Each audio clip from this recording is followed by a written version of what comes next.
the Scottish Fearless. It's really good. It's from Estacada. Oh, look. It says brewed from the magical waters of Oregon rivers. But made in Scotland. It's really good. Our last author. Let me grab your sheet here. There you go. Athena, Murder of Crows is Athena's first published novel. She lives a life of adventure and bliss, rich in friends and family with a spicy dose of chaos. Her passions include travel, photography, scrapbooking, scotch, and storytelling, preferably all with chocolate. Athena's adventures can be found at theblissquest.com. It's a great blog. You guys should check it out. Come on up, Athena.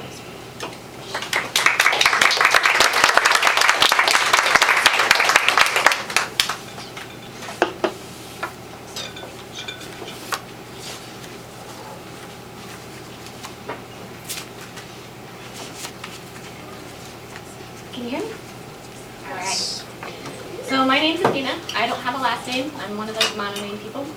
And this is actually my second book that I'm about to read from. My first book, I sort of tripped and fell into publishing. I'd been writing for about 15 years and mostly doing fiction. Couldn't catch a break to save my life. And I was working at the time as a receptionist at an investment firm. And I needed money for school, so I answered an ad on Craigslist, because that's smart. And they were looking for a ghostwriter, and I thought, well, I could totally write someone else's book while I'm going to school. I can get money for school. So I sent in my resume, some writing samples, and the lady called me back and said, we love your work, when can you leave? So wait, whoa, leave where? And they said, well, we'd really like you to do Seattle. And I was like, oh, does the client live in Seattle? And she said, what do you mean, the client? And I said, well, who am I writing the ghost book for? And she said, well, it's for Shipper Publishing. And we would like you to leave as soon as possible.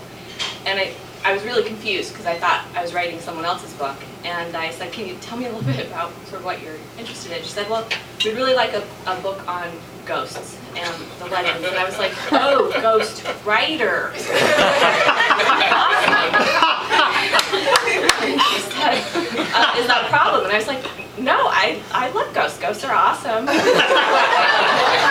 I needed the money. So I followed my first publishing contract totally by accident. And that was after years and years of rejection and not being able to catch a break. It was just dumb luck.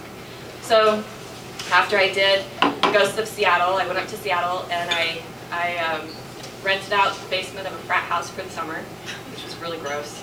But they needed beer money and I needed a place to stay so I could do my research. So I got my first book done and went through the publishing process through Legacy Publishing and was pretty disenfranchised with it and decided that my next book would be a self-publishing adventure. So I went back to a set of fiction novels that I wrote previously. I'd done 4 of the books that was a series of 10. And I just remastered it, started over, and then Murder of Crows was born, which is a series of books about the muses being born into our modern day to rescue creativity from the new dark age that's descending. So I will start off on the chapter that is considered the point of no return. Can you hear me okay? Chapter 7, The Prophecy of Crows, pages 38, 39, and 40. Abra sat at the table outside the Glade Cafe, smoking a hand-rolled cigarette and watching the women inside near the window. Glade Cafe was a typical Portland coffee shop with a small all-day breakfast menu run by local guys who looked like they'd dropped out of college and stopped taking showers. Despite Abra's distaste for their typical Portland granola-style hippie granola stylings, she grudgingly admitted they made the best coffee in a 2-mile radius. Whether or not they knew that a razor was for shaving, the passel of co-op kids who ran the place managed to make a mean stock of waffles and kept a devoted clientele. She also conceded they did a decent job of hiding the gate in plain sight. Abra picked at her plate of waffles with Marionberry compote and eyed the sky. The dingy light and marbled gray clouds meant rain would be not far off, and trailing her target through a storm didn't sound the least bit entertaining. Already she'd smoked 10 hand-rolled cigarettes and eaten 3 waffles to maintain her cover outside the cafe. Fable Rose Augustine Montgomery had finally started the great wheel turning. Aubrey trailed the girl to the cafe and watched from the sidewalk table as Fable ordered enough food to feed a third world country and ate every bite of eggs, sausage, hash browns, and a side of bacon, French toast, and coffee. Then, to everyone's astonishment, a stack of waffles and a half order of biscuits and gravy. Aber wondered where it all went, as Fable was not a particularly large woman. Fair to middling in looks and size, Fable wasn't what Aber would call stunning, but she certainly gave off waves of creative power. Even of the last 3 days of otherworld vibrational energy coming from Forest Park and pulsing from the epicenter of the Augustine Montgomery house hadn't been proof enough that the girl was awakening to the power source. The fact that the girl could sit reading a massive stack of papers, presumably a manuscript of some sort, and not even realize she'd just eaten her weight in food, was the final proof that Aber needed to begin her preparations. She smiled and dragged on her cigarette. After all these years, finally there would be some much-deserved apologies from the higher-ups. Aber had warned the Aventines years ago that the little girl with the mass of curly auburn hair and freckled skin, playing at dragons and fairies in Forest Park, Celeste's little brat, was actually the very one they sought. There would be apologies, thanks, and promotions abounding. But first she needed to get her hands on that manuscript. When Fable reached for her purse, picking up the tab to walk to the register, Aubrey left her cash on the table and ducked around the corner of the building. Checking to see she was alone, she rolled up the long sleeves of her hoodie, up to her elbows, revealing intricately woven, interlocking tattoos of crows on her left arm, making the skin almost completely black, and a single raven on her right inner forearm. She pulled a pocket knife from her jeans and flipped it open. With tender precision, she dug the blade into the eye of her raven tattoo. Blood gushed down her knife, splatting in fat drops on the pavement. Her tattoo bulged, shifting and stretching. The ink ballooned outward, pulling flesh and peach pine hair away from Aubrey's arm as the creature took shape. His feathery body emerged from her arm like a malignant blister, swelling and contorting. She groaned, leaned against the building, and reached her arm up for her indentured raven, Tassos, to be birthed. He took shape in fits and starts, his head, neck, and the ridge of his body. At last his wings burst free of her flesh, spraying a fine bloody mist back at her as he burst free from her skin. He lurched skyward with the sound of silken feathers and a ragged caw. Tassos perched on a nearby phone cable and turned for instructions. Abra panted. Sweat broke out on her forehead. She tasted the copper of her own blood on her lips and turned the knife blade, cutting into her left arm. Chapter 8. Murder of Crows. I left the Glade Cafe in the early afternoon. I had been there for nearly 4 hours. Even though I'd eaten more food than I would have at 2 Thanksgiving dinners, I was still hungry. I wondered if as I paid my giant tab, if I'd contracted a stomach worm. That was a lot of breakfast, the waiter said as he rang up my check. How was it? It was delicious. I suddenly couldn't remember what it tasted like.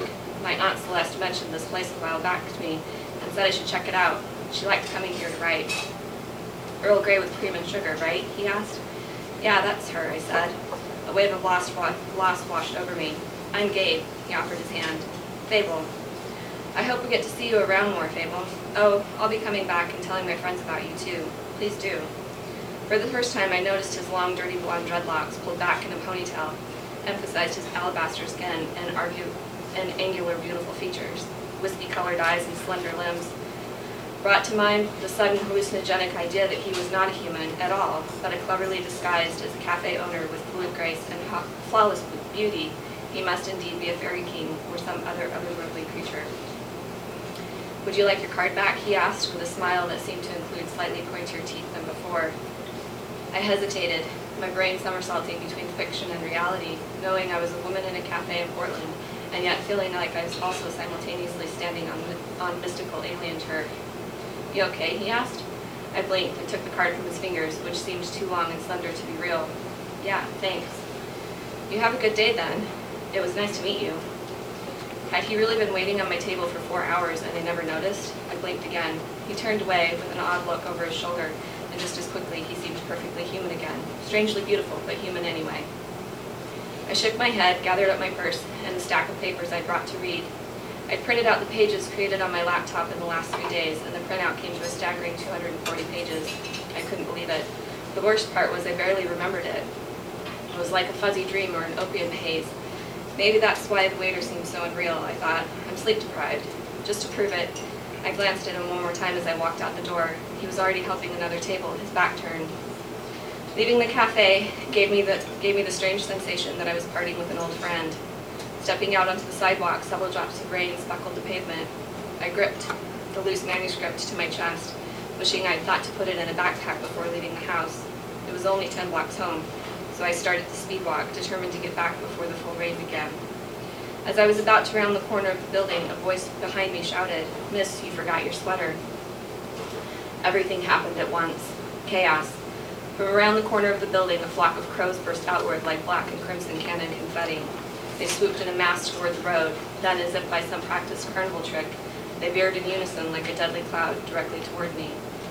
My nightmare of the crows flashed before my mind. An Auntie Celeste's voice rang out, "Hold your ground," in my head, but human instinct took over. With the weight of black feathers and screaming beaks bearing down on me, I stumbled sideways, lunged toward safety, a gap between two parked cars, and then the freedom of the road. In my panic, I darted between the cars and into oncoming traffic. I had enough time to see the grill of the number 17 bus as it was about to end my life. In slow time, I registered the panicked horror of the driver's face behind the flat panel window and heard the horn blare, brakes screeching. A tremendous weight slammed into my body.